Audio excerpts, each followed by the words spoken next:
함께 기도하심으로 오늘 주시는 말씀 나누겠습니다. 하나님 고맙고 감사합니다. 오늘도 저희들에게 새로운 하루를 허락하여 주시고 이 새로운 날 또 하나님의 말씀을 대할 수 있는 새로운 마음과 믿음을 주셔서 감사합니다. 하나님 오늘도 주시는 말씀 속에서 하나님께서 우리에게 주시는 새로운 음성을 듣게 도와주시고 그 말씀으로 말미암아 살아갈 수 있는 힘을 저희들에게 허락하여 주십시오.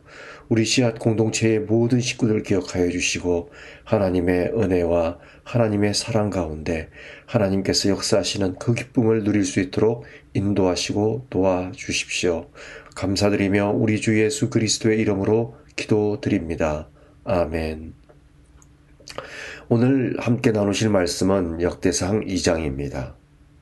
오늘 성경은 먼저 이스라엘의 12명의 아들의 이름을 언급하고 있습니다. 그리고 곧장 유다의 자손에 대해서만 성경은 기록합니다. 왜 다른 11명의 아들들에 대한 언급이 없을까요? 바빌론의 포로기를 지나고 예루살렘으로 돌아온 사람들은 남유다의 사람들이었고 그들이 유다의 자손들이었기 때문입니다. 하나님의 말씀대로 된 것입니다.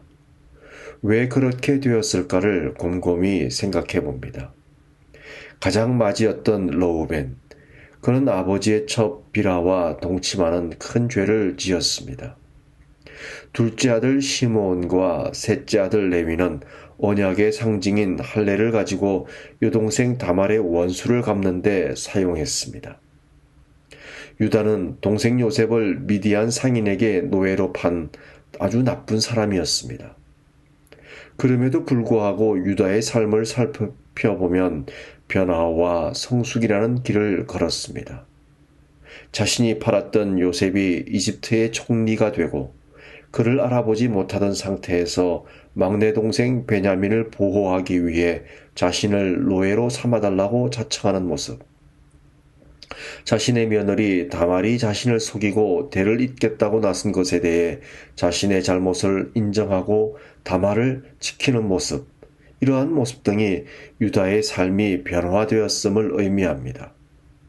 그래서인지 하나님은 유다에게서 태어난 베레스를 통해 다윗까지 족보가 이어지게 하십니다. 이 족보의 이야기에서 다말이 등장한다는 것에 대해 또 한 번 우리는 깊이 생각해 볼 필요가 있습니다. 유다의 본래의 아내 수아는 가나안 여인이었습니다. 이방 여인이었던 것입니다. 그녀에게서 태어난 아들이 엘, 오난, 셀라입니다. 엘과 오난은 하나님 보시기에 악하여 죽임을 당합니다. 다말은 엘의 아내였고 그 동생들을 통해 대를 이어야 했습니다.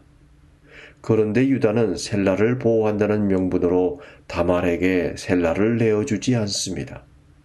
그러자 다말은 집안의 대를 잇기 위해 시아버지 유다를 속이는 아주 위험한 행동을 합니다. 목숨을 건 행동을 합니다.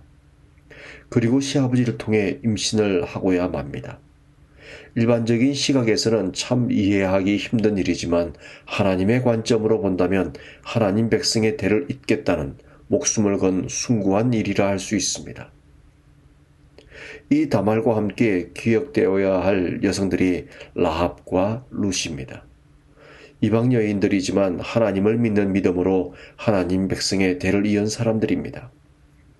정리해보면 아브라함, 이삭, 야곱, 유다를 통해 다윗이 태어나는데 이 족보의 역사를 통해 하나님은 믿음으로 사는 인생들을 통해 하나님의 역사가 만들어진다는 것을 말씀으로 우리에게 보여주고 계십니다. 18절부터는 갈렙의 족보 이야기가 기록됩니다.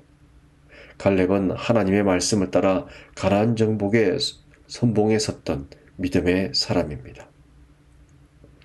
역대상 2장의 족보 이야기를 통해 하나님은 무엇을 말씀하고 있는 것일까요? 하나님께서 믿음으로의 변화를 말씀하고 있다는 생각이 듭니다. 유다가 성숙한 믿음의 사람으로 변화를 이루었고 다말이 하나님의 뜻을 이루겠다고 목숨을 건 선택을 한 모습, 그 밖의 족보 속에 숨겨진 사람들의 이야기를 통해 하나님의 이야기를 이어가는 모습을 통해 우리에게 믿음으로 변화되는 삶의 중요성을 보여주고 계시다는 생각이 듭니다. 신앙은 믿는 것이며 믿는다는 것은 믿음으로 성숙하고 말씀 따라 변화되어가는 나를 만드는 삶의 여정이라는 것입니다. 오늘 성경은 우리에게 묻습니다. 하나님이 원하시는 그 사람으로 변화된 삶을 만들어가고 있느냐고. 오늘도 하나님 앞에서 한층 더 성숙하고 변화된 나를 만들어가는 복된 하루가 되기를 원합니다. 하나님이 원하시지 않는 삶의 모습을 내려놓고 하나님이 원하시는 신앙 인격, 삶의 모습을 이루어가는 복된 하루가 되기를 기도합니다. 함께 기도하겠습니다. 하나님이 원하시는 성숙과 삶의 모습으로 변화되는 우리의 삶이 되게 하여 주십시오. 이 성숙과 변화를 통해 하나님 나라의 족보 속에 우리의 이름이 기록되는 기쁨을 허락하여 주십시오. 우리 주 예수 그리스도의 이름으로 기도드립니다. 아멘. 오늘도 좋은 하루, 복된 하루, 건강한 하루 되시기를 간절히 소원하고 원합니다. 오늘도 좋은 하루 되십시오. 감사합니다.